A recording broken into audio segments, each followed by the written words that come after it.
when we really look at what's going on, and 2012 is going to be a very big year. Some are already saying it's going to be a historic year in our country. It's going to be a year of turbulence across the world. When you look at it right now, the world is standing at a precipice. The world is on the brink and this country is on edge. Adam Smith, one of the best Congress people you're going to find. You're on the committee that oversees the security and looking at international events. You know, we're on edge. Right here, we got all this infighting in Seattle and our institutions here in Seattle. Fighting, we think it's going to get tougher. Well, I submit to you here and now that the fight that's going on, we need to have a great debate here in Seattle, here in Washington, D.C., and yes, around the world. We need to answer one question. And that question, that great debate we need to have is, are we or are we not our brothers and sisters' keeper? Because that's what it's all about. Who gets what? Who gets what? When you really boil it down to, and all you got to do is go back to what Dr. King said in that speech, and I'll go back when he talked about the Good Samaritan. He gave him the example of the Good Samaritan who was passed by. Samaritan from another place, from another country, found him and helped him. And he said the reason that he thought they passed him by, Reverend Williams, because they were scared. They thought on the Jericho Road, the bloody pass they called it, that they were going to be in big trouble. And so what he wanted to do was to make sure that nobody got hurt on that path, so they wouldn't stop to help him. But the Samaritan came across because his own people asked themselves, they said, if I stop Madeline to help him, Cal Shirley, what might happen to me?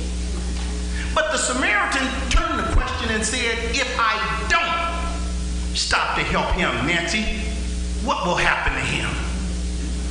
That's the question that we need to start asking. And people ask me so often, they always say, well, Nate, why do you go out and help so many people? Why do you fight for all of these causes? I can't tell you except that it's in me. They said you fight for farm workers' rights. You don't understand. I fought for farm workers' rights because of Miss Espinoza. When I was trying to make ends meet and help mom and them out, I used to cut beets and pick grapes and cherries and apples over in the orchards over in eastern Washington. You gotta understand me. When we'd get up there at 3 o'clock in the morning with the migrant workers and we'd be on those branches of Stella Ortega when we're about to fall out because the dew is still in the branches are slippery, you had those migrant workers with a baby on their back, with a bucket in their hand, trying to pick apples. You don't understand. When the man got ready to fire me because I wasn't moving fast enough, getting my row of beets done, Miss Espinoza with her back killing her. A baby on the side wrapped in a blanket, Gabby, and a short hoe. You don't know what a short hoe is, but a short hoe tears up people's back. With this short hoe, she did her 2 rows, and then Reverend McKinney, she switched hands and reached over and helped me so that I could keep up. I fight for Miss Espinoza. Why do you fight for an API issue? I have to fight for Miss Espinoza. Why do you fight for Asian Pacific Islanders? Because when my job depended on it, when Senator Fleming said, go make a name out here in this community, it was Ruth Wu who talked to Ruby Chow and said, take it easy on him. It was Ruth Wu who introduced me to Aki Karosi and Aki Karosi to B and B to Auntie Toma. And these guys took me in and we went in and Art Chen got me on the Chinese nursing home board and we built Cairo because we were able to switch. Those are the things that we were able to do. But finally, as I close now, my last 15 seconds, you say, why do you fight for the hungry? My daughter, Gabby.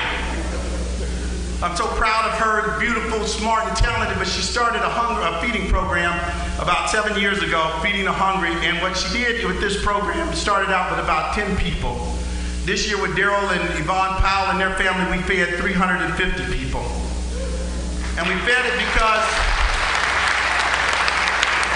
she wanted to make a difference, but more importantly, she didn't understand because she doesn't see her dad get too emotional other than yelling and screaming all the time, but to see the eyes of these people when they come to the car. Because what she didn't understand even is that those eyes of those people used to be the eyes of my family. They used to have at Christmas and Thanksgiving a Salvation Army truck that came by and it gave you your Thanksgiving dinner, and they would let you choose if you wanted the toys or the box of food. And so Mama would take the food and she'd go and buy the toys. If she had a little money left, Ollie, she'd go and buy the toys. But the key to this is you had to wait for the truck.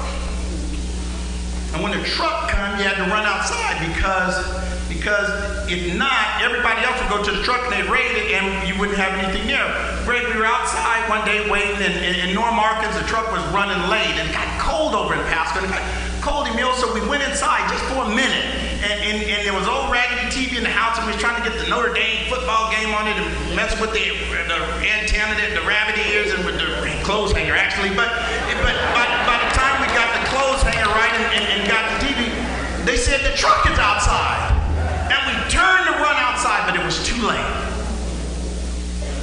And every time we're giving out these meals downtown, I always try to finish before somebody comes up, because Lacey, when they come running up to the truck and there's nothing left, Bill Garling, I know that feeling. That was the worst Thanksgiving ever, but thank God we had a father in the house who said, I'm gonna do what he needed to do. And Daddy went out and I don't know where he got it from. Literally hadn't had no money, got fired because of his voting rights activity. But when he came back, Wally had a chicken in the box. Normally he had some salami. He had some bread, he had a couple cans of beans, and we didn't even like them old red beans. Didn't get them done long enough, you couldn't soak them. But we didn't argue, we ate what we had, and he said, never again will we ever be put in this position. We always took the box. So understand, when we're down there feeding them, Gabby, when your daddy looks away from you, because when I see them, I see me. I fight for them. So I just want to tell you that in closing, if you don't do anything else, I want you to remember what they do in Africa. They talk about the elephants over in Africa, Armani. See, there was a big group of elephants, big herd, and they was going across the Serengeti one day. No problem, they crossed the river and they got to the other side, see? And as they were marching and they got over their kids, they looked at it and they thought, this is good, everything is good. But all of a sudden, from the back, one of the other elephants looked at him and said, brother leader, sister leader, look behind us. So they looked back, and on the other side of that mountain, on the other side of that river, was the little elephants. See, to the little elephants, that river was too deep. The current was too strong. They didn't know how to get across it. Georgia McDade, they were scared. They couldn't figure out James Donaldson how to get across. But when the leaders of that group looked back and saw him and said, we got to do something now to get these elephants across. She said, you big elephants, I need you back in the water. She told these big elephants to get back in that river, and they got down there side by side, Chief Bailey. They got down side by side and got tight. And they got so tight that the little elephants were able to run across their back and get to the other side, because they knew the little elephants was the future of that herd. And if the little elephants couldn't cross into the land, then they couldn't cross in the land either. So they went back and got him. So today I'm asking you big elephants in the crowd. I know you've done your job. I know you leaders in education. I know you leaders in law enforcement. I know you leaders around have done your job, but I'm asking you, Ms. Birdwell, to get back in the river. Get back there to help our kids in school. Get back there to help the homeless. Get back there to help the last, the least, the left out, the disenherited, the disenfranchised. Get back in the water. Get back in the water. Get back in the water. Thank you so much for allowing me to speak today.